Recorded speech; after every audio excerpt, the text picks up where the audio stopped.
আসসালামু আলাইকুম প্রিয় দর্শক, আল্লাহ সুবহানাহু ওয়া তাআলা আমাদেরকে কত ভালোবাসেন।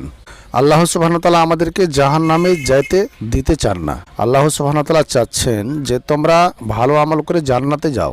তাই তো আল্লাহ সুবহানাহু ওয়া তাআলা বলছেন সূরা মুনাফিকুন আয়াত নম্বর 9, আমাদেরকে সাবধান ও সতর্ক করে বলছেন যে ইয়া আইয়ুহাল্লাযিনা আমানু লা তুলহিকুম আমওয়ালুকুম ওয়ালা আওলাদুকুম আন যিকরিল্লাহি ওয়ামান ইয়াফআল জালিকা ফাউলাইকা হুমুল খাসিরুন। হে ইমানদার নারী পুরুষ, হে ইমানদারগণ, তোমাদের ধন সম্পদ, তোমাদের সন্তান সন্ততি যেন তোমাদেরকে জাহান্নামে না নিয়ে চলে যায়। তোমাদের ধন সম্পদ, তোমাদের সন্তান সন্তির কারণে, ব্যস্ততার কারণে যেন তোমরা আল্লাহর ইবাদত থেকে গাফিল না হয়ে যাও। যারা এই কারণে গাফিল হয়ে যাবে তারাই তো ক্ষতিগ্রস্ত, তারাই তো জাহান্নামে যাবে।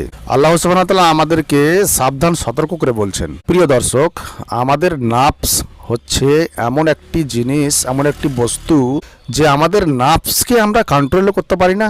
এই নাফস চাচ্ছে যে এই পৃথিবীর সমস্ত ভোগ বিলাস, আয়েস আরামের জিনিস আমরা ভোগ করি।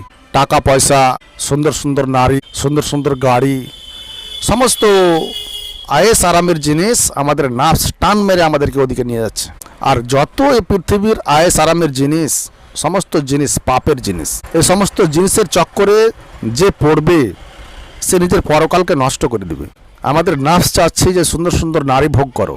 আমাদের নাফস চাচ্ছে যে তুমি দেশের প্রধানমন্ত্রী হয়ে যাও। আমাদের নাফস চাচ্ছে যে তুমি সব থেকে বড় পৃথিবীতে পয়সাওয়ালা বনে যাও। কিন্তু নিজের নাফসকে কন্ট্রোল করতে হবে প্রিয় দর্শক।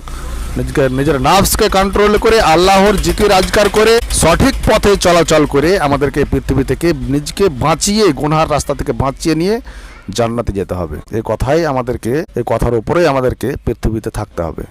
সাবধান ও সতর্ক হয়ে যান।